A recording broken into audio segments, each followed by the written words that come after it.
Assalamu alaikum, dear students. Bismillahir Rahmanir Rahim. After completing the mode of transmission, the types of diseases, how we can prevent them. Now, as I have already told you that we'll be discussing some diseases caused by bacteria, by viruses, by protozoans, by fungi, etc. We'll discuss them in detail.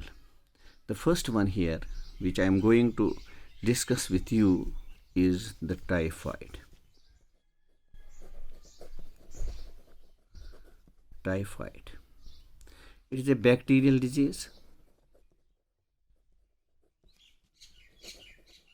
that is the causative agent. The pathogen for this disease is a bacterium which is known as Salmonella typhi. Salmonella typhi. So it is the Salmonella typhi which is responsible for causing this disease, typhoid. Now, how we can know that a person is suffering by typhoid? There are certain means. Now, the first point is here, which we'll discuss, is this typhoid disease is characterized by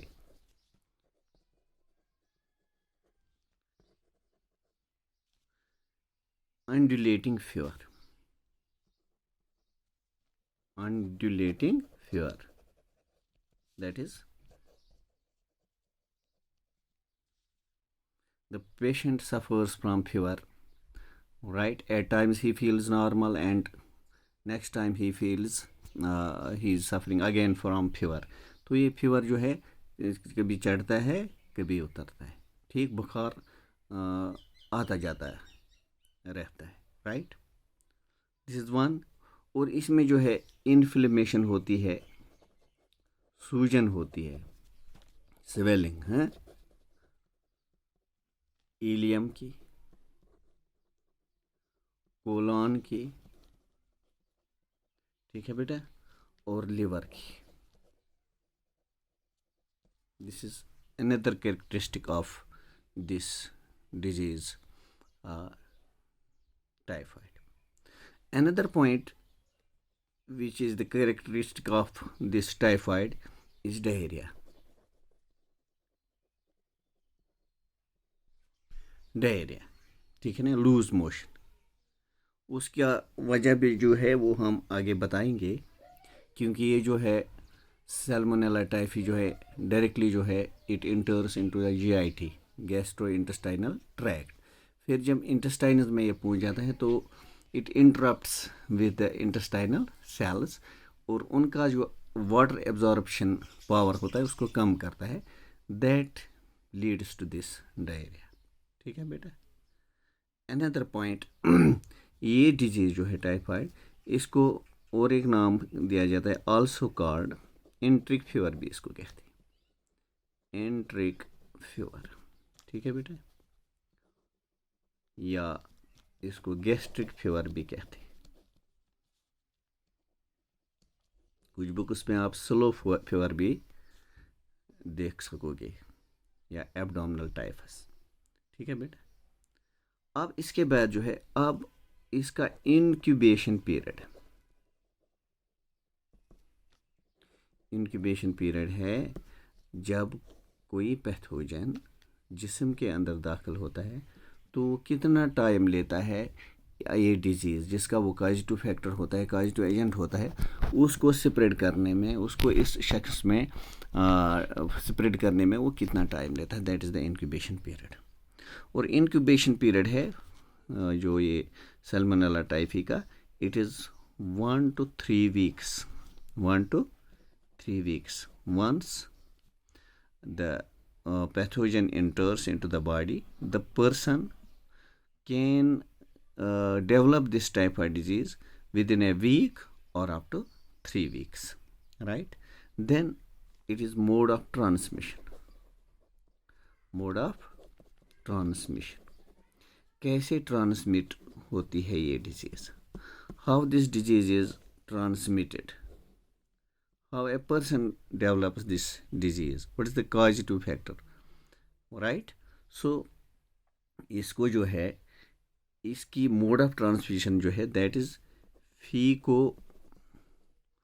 oral mode of या route transmission. फीको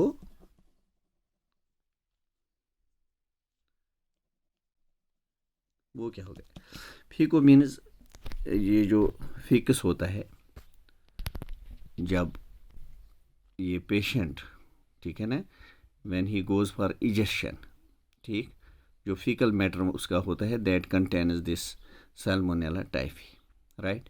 career जो होते हैं, carriers for example वहाँ पे जो मक्खियाँ बैठती हैं, they carry these pathogens Salmonella typhi with their limbs, right?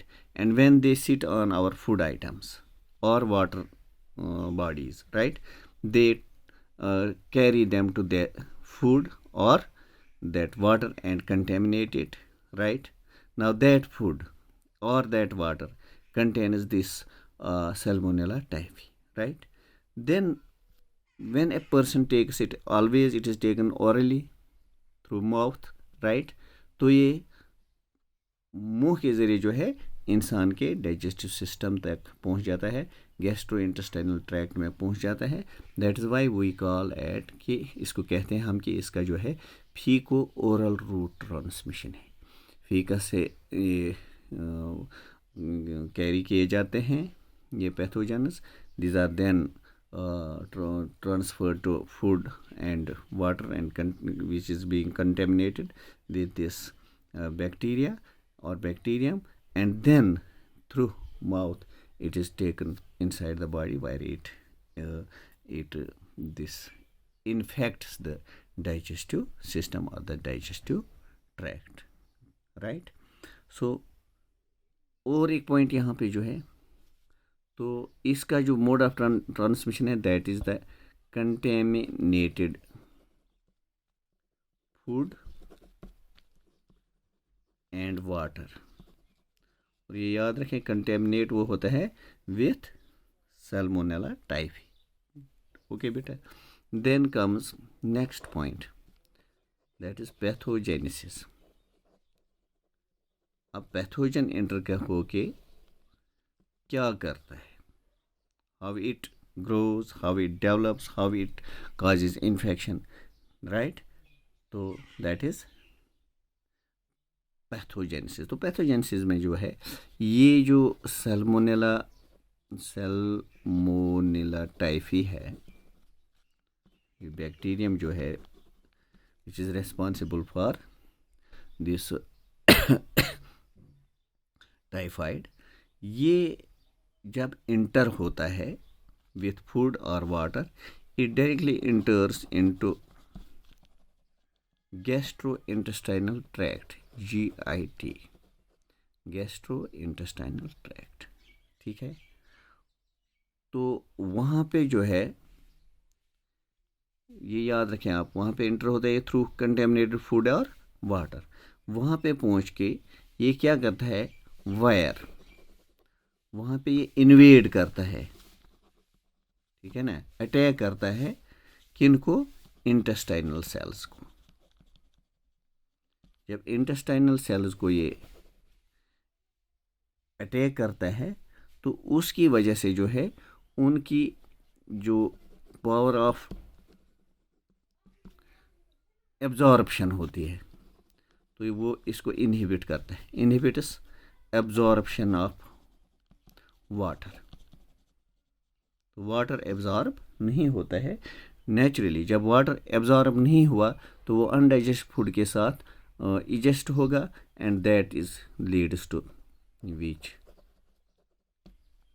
Leeds to diarrhoea.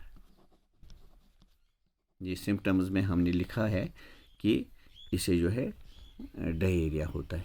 So diarrhoea का रीज़न यही है कि इसके अटैक की वजह से जो इंटेस्टाइनल सेल्स पे ये करता है उसकी वजह से जो है एब्जॉर्प्शन पावर या एब्जॉर्प्शन ऑफ वाटर जो है it is in being inhibited, right, and that leads to diarrhoea, right. तो इसके बाद इतना ही नहीं, इन सेल्स को अटैक करने के बाद ये सल्मोनेला जो है इट इंटर्स, अब ये ब्लड में पहुंच जाता है, ठीक है ना। तो इंटेस्टाइन्स को इन्फेक्ट करने के बाद ये ब्लड में पहुंच जाता है, वायर वहाँ पे जो है ये इन्वेड करता है, इट इन्वेड्स और अटैक्स लिवर को, अटैक करता है लिवर सेल्स को, स्प्लीन, ठीक है ना, एंड स्किन। तो जिसकी वजह से जो है डिफरेंट प्रॉब्लम्स होती हैं। And in next video we will discuss the clinical science, the diagnosis and the treatment. Thank you.